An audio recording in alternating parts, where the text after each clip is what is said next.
Hey, hola, ¿cómo están? Bueno, aquí les estoy grabando esta lección del tema que hemos estado hablando en clase, que son los poemas del modernismo. Empezamos con A Roosevelt. Este poema fue escrito por Rubén Darío, como ya lo mencionamos un poco en clase, y en esta lección te voy a abundar un poquito más del tema para que pues aprendas mejor acerca de el imperialismo y los temas que hemos tocado en clase. Muy bien, empezamos y voy a empezar con darte un poco más de información acerca del autor. El autor es este que ves en pantalla, se llama Rubén Darío y él nació en el siglo XIX y murió en el siglo XX. Parece que hace muchísimo tiempo, bueno, sí, hace muchísimo tiempo en términos de nuestra propia vida, ¿verdad? Pero la verdad es que es el siglo pasado, a principios del siglo pasado que él murió, y lo interesante de este autor es que se le considera el máximo representante del movimiento literario, el modernismo, ¿ok? Porque él trajo ciertos recursos estilísticos en su escritura que hicieron pues un movimiento completamente nuevo, innovador para la época. Él en 1888 publica su poemario Azul y de ahí es que él pues se considera como el poemario el punto de partida para el modernismo. Es muy conocido en España precisamente por eso, mientras que en España estaba la generación del 98, él traía el modernismo a todo auge, ¿no? Lo que se sabe de él, bueno, que llevó una vida muy bohemia, precisamente pues no cuidaba mucho su salud y murió de una pulmonía en 1916. Él en España, como lo mencionaba ahorita, despierta la admiración de algunos de escritores que después fueron famosos, como Juan Ramón Jiménez, Ramón María del Valle Inclán y Jacinto Benavente. También se le conoce por ser diplomático, fue diplomático, perdón, en Argentina. Y bueno, también Antonio Machado, que es el autor que recién leímos de Caminante no hay camino, era un admirador de Rubén Darío también. Y bueno, vemos que Antonio Machado en su poema vimos bastantes características del modernismo también. Seguimos con a Roosevelt. Bueno, te voy a dar también un poquito de contexto histórico para que puedas entender el poema. Es importante que entiendas quién era Theodore Roosevelt. Bueno, sabes que fue el presidente de los Estados Unidos, fue el presidente número 26 de los Estados Unidos, fue líder del Partido Republicano y de un movimiento progresista que estaba en esa época. Él llegó a la presidencia porque el presidente anterior, William McKinley, fue asesinado y bueno, sorpresivamente él ocupó su cargo, y dentro de lo que la política interna que él trabajó en Estados Unidos y por lo cual es considerado uno de los mejores presidentes o de los que hizo mucho por el cambio y por el crecimiento como imperio de Estados Unidos, es que primero pues luchó en contra de los monopolios empresariales, ¿ok? Acuñó lo que le llamaban el Square Deal, que significa un acuerdo justo y honesto en el que logra mantener contenta a la clase obrera y de esa manera sofocar los sindicatos que empezaban en ese momento a surgir. A grandes rasgos, sin entrar en mucho detalle, pues se le conoce por eso y se le conoce también porque cuidaba mucho, respetaba mucho los recursos naturales. Dentro del Square Deal, de hecho, los tres elementos que resaltan básicos de ese acuerdo es el respeto por los recursos naturales, el control de las grandes empresas y la protección al consumidor. De lo mismo nacieron los parques nacionales, les aplicó ciertos proyectos de ley para eso. Bueno, y en cuanto a su personalidad, se le conoce porque era famoso por una energía que pues no tenía límites, ¿no? De hecho, intentaron asesinarlo y existe ahí una biografía donde él, después de haber le dieron un balazo en su costado, él dio un discurso de 80 minutos con la bala en su costado, ¿no? Bueno, también algo importante que antes de él ser presidente bajo el mandato de William McKinley, Roosevelt fue asistente secretario de las Fuerzas Armadas, y en la época de este presidente fue que estalló la guerra hispano-estadounidense, que fue la lucha de Cuba, de la independencia de Cuba, donde intervino Estados Unidos, y él, estando como asistente en jefe de las Fuerzas Armadas, decidió renunciar a ese cargo y se fue a Cuba con un grupo de un ejército que le llamaron los Rough Riders. Peleó en Cuba, obviamente regresó como un héroe después de ganar la batalla, y bueno, Cuba pasó a ser temporalmente colonia de los Estados Unidos. Al mismo tiempo, recuerden que, como les mencioné en clase, en la generación del 98, España pierde las Filipinas, pierde Cuba, Puerto Rico, y bueno, Estados Unidos interviene en estos, ¿no? De hecho, interviene y se quedan con algunas de esas colonias y bueno, también interviene en otros asuntos políticos en Latinoamérica, ¿no? Por ejemplo, en cuestión de política internacional, a Roosevelt se le conoce porque promovió la construcción del canal de Panamá, y también porque aplicaba lo que una combinación de la doctrina Monroe, que es América para los americanos, y consiste en el momento de Roosevelt, la doctrina de Monroe. Él la aplicaba como cualquier intervención de origen europea en Latinoamérica requería la intervención de los Estados Unidos, y así fue como intervino en otros países. Por ejemplo, en Cuba es un ejemplo de eso, y aquí te hice una copia de lo que era la doctrina Monroe de Roosevelt y el corollary que él manejaba, ¿no? Y ahí está, no lo voy a leer todo, pero tú puedes venir a él y buscarlo incluso en Wikipedia, lo puedes encontrar exactamente, simplemente lo copié y lo pegué aquí, y básicamente lo que dice es de que mientras que la doctrina Monroe era nació anterior a obviamente Roosevelt para detener Inglaterra y la lucha de la independencia por los Estados Unidos.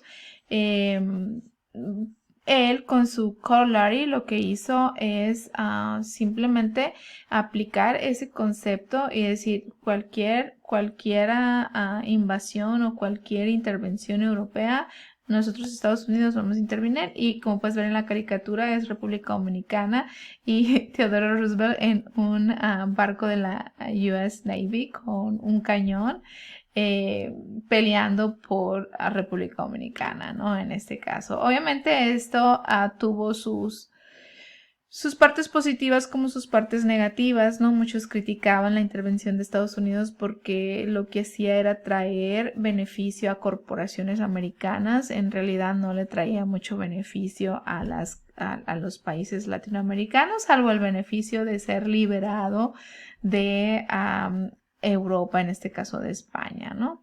También tenía algo, una ideología del Big Stick. El Big Stick es una manera diplomática de él dirigirse, que también fue muy conocido por eso, que significaba para él tenía esta política al extranjero, como la diplomacia consistía en hablar despacito, tranquilamente, y siempre traer un gran garrote, ¿no? Lo que hablaba pues de ser políticamente correcto, pero de todas maneras aplicar la firmeza, ¿no? Entonces, este ejercicio de política exterior le funcionó, y hay un sentimientos pues tanto positivos aquí en Estados Unidos como política interna, se le aprecia, se le ve muy bien, pero en Latinoamérica en esta época no se le veía así era un tanto como admirado, pero a la misma vez el pueblo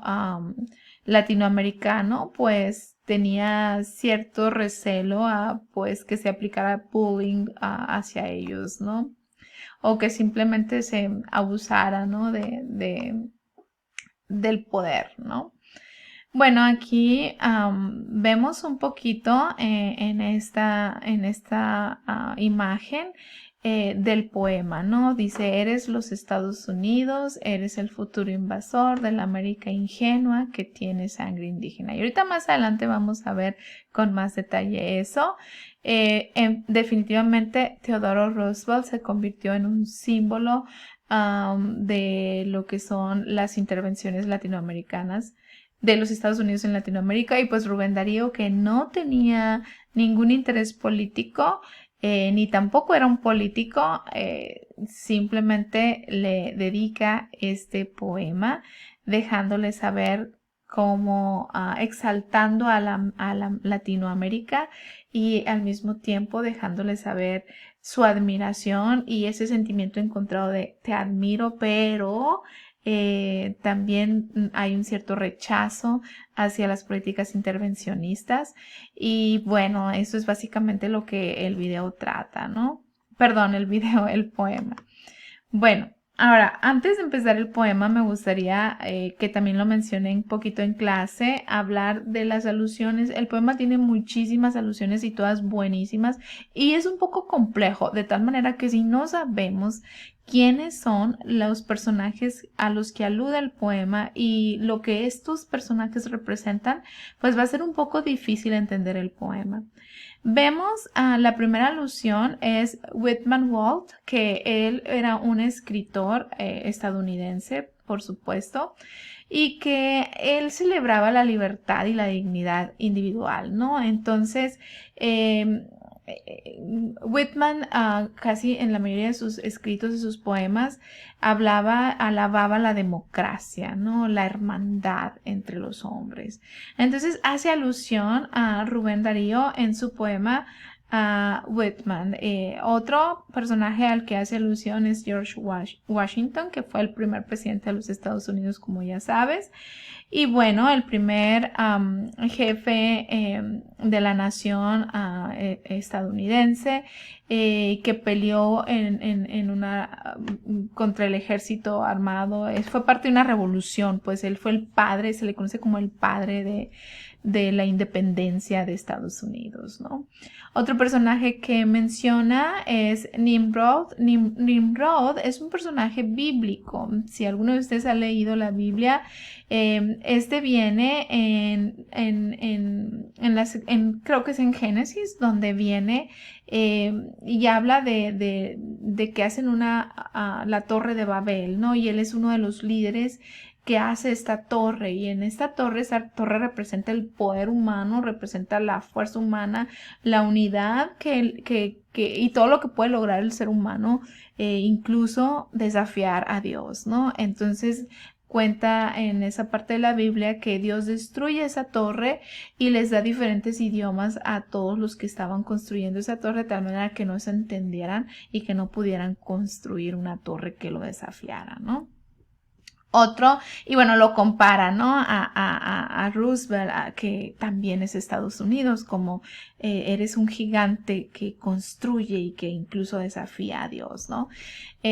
También tenemos menciona a León Tolstoy, que él fue un novelista ruso, un filósofo, que también fue considerado uno de los grandes escritores de su época, y también promovía mucho la paz y reflexionaba mucho acerca de las relaciones políticas del ser humano. Específicamente pues hablaba de la paz, entre muchas otras cosas, ¿no?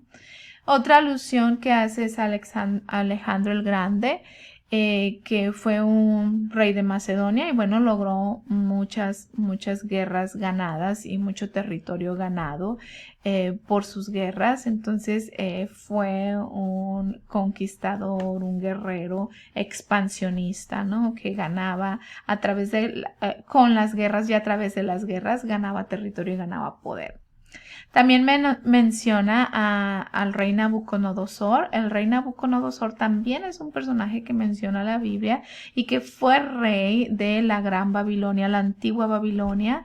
Recuerden que la Babilonia también fue un gran imperio antiguo y que Nabucodonosor era un rey que se exaltaba mucho a sí mismo, ¿no? Y bueno, logró muchas cosas. Los jardines colgantes de Babilonia, una de las octavas maravillas de la antigüedad. Entonces se logró muchas cosas. Se dice que la antigua Babilonia, que ya no existe, geográficamente sería lo que hoy conocemos como Irak. Otro personaje que menciona el poema es Victor Hugo. Victor Hugo fue un escritor francés que escribió, entre otras novelas, Los Miserables, por la que más se le conoce. Es una obra teatral buenísima también. Y lo interesante es que también Victor Hugo hizo una crítica a Ulises Grant, ¿no? Cuando visitó París, le dijo, las estrellas son vuestras, ¿no? Refiriéndose al poder que tenía Estados Unidos, dándole un poder de que eres dueño del cielo, ¿no? Las estrellas te pertenecen, ¿no? Pero de una manera de crítica, ¿no? Y bueno, también porque las estrellas pues están estampadas en la bandera de los Estados Unidos y bueno, era como una manera simbólica de decirle, tienes el poder y lo tienes también en tu bandera, ¿no? Refiriéndose a las estrellas como una doble significado. También hace mención de Hércules. Hércules, pues como saben, es un héroe griego, fue un héroe griego que pues fue famoso por su fuerza extraordinaria y su coraje en las batallas, ¿no?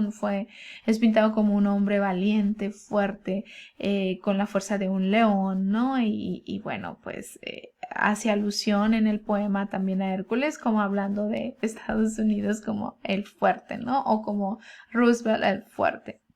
También menciona a Mamón, se oye raro, pero Mamón es un término árabe que significa riqueza. Incluso Mamón también viene en el Nuevo Testamento, lo menciona Jesucristo cuando habla en el Sermón del Monte, de acuerdo al Evangelio de Lucas. Menciona cómo es no adorar al Dios de Mamón, que es de la riqueza, ¿no? Y bueno, es también un poco interesante porque es como una especie de paradoja que Mamón es el dios de la riqueza y Estados Unidos es un país cristiano que se sabe religioso, que tiene principios y valores, sin embargo adora la riqueza también, el materialismo, ¿no? Entonces esa es la paradoja que está mencionando aquí Rubén Darío. Otro personaje que menciona es Nezahualcóyotl, que fue un emperador azteca. Y bueno, Nezahualcóyotl en lo que hoy se conoce como Teotihuacán, cuando llegaron los españoles, estaba bueno, pertenecía obviamente al grupo, al imperio azteca y bueno, lo menciona porque también en el poema hace esa alusión a los pueblos indígenas, alusión al pueblo hispano, ¿no? A la América indígena. Y seguimos con las alusiones. El poema también hace alusión a Baco. Baco es un dios de la mitología romana que representa la abundancia de vino, ¿no? Al punto de intoxicarse de poder y de vino, ¿no? Y bueno, básicamente otra vez dándole esa característica del dios de riqueza, de poder, de influencia, ¿no? Recuerda que el vino se asocia con la parte social, de diplomacia, de de riqueza, ¿no? Entonces, también Estados Unidos hizo mucha riqueza con la agricultura, era una de sus mayores fuentes de riqueza y sigue siéndolo, ¿no? También otra alusión que hace es al dios griego Pan, que es esta fotografía que tú ves aquí, es una especie de una mitología donde es mitad hombre y mitad tiene las piernas de una cabra y los cuernos, ¿no? Y esto también habla pues de la representación mitológica de los Estados Unidos como obteniendo su riqueza a través de la agricultura y bueno, sembrando cierto, lo menciona como pánico, ¿no? Luego también menciona la ciudad de la Atlántida, la antigua ciudad griega que se supone que desapareció y que está bajo el agua y bueno, menciona a Platón también, de hecho más adelante vamos a verlo, aquí está, que es un filósofo griego y que también tiene Platón un escrito que es un libro, hoy en día lo puedes encontrar, se llama La República y habla de la forma de gobierno que pues más o menos ahí también por ahí se va Rubén Darío al al mencionarles la intención, ¿no? Ese doble significado. Otra alusión es Moctezuma, que también, como les menciono, viene haciendo mención y alusión de características de Estados Unidos y características de los pueblos indígenas, y menciona a Moctezuma también como un conquistado más por los españoles, pero hace esa analogía, ¿no? De imperialismo, porque también recuerden que los aztecas tenían un imperio y que estos grupos tenían oprimidos a otros grupos indígenas a la llegada de los españoles, ¿no? Bueno, ya vamos a terminar. También hace alusión a los incas, el imperio inca que estaba en Perú al momento de la llegada de los españoles. Y bueno, también otra vez el imperio, ¿no? Pero también lo hace mención como otra vez el pueblo indígena, el pueblo natural, ¿no? El pueblo que peleó con garras y con dientes por defender, pero que al final fue devastado, ¿no? Cuauhtémoc es otra mención que se hace, otra alusión, que pues sabemos que fue un guerrero azteca, que fue el último emperador y que se le conoce por su frase de que ¿acaso estoy en un lecho de rosas? Cuando dijo esta frase estaba siendo torturado por los españoles y bueno, con gran fortaleza aguantó el dolor y aguantó las torturas y dijo no estoy en un lecho de rosas. Sin embargo, pues su valentía pasó a la historia, ¿no? Por esa frase también. Bueno, y aquí tenemos el poema. Vamos a dejarlo hasta aquí. En un segundo video vamos a analizar el poema. ¿Ok? Espero que estas alusiones te sirvan para entenderlo. En el siguiente video vamos a analizarlo, lo vamos a leer y nos vamos a ir paso por paso. Que tengas buen día.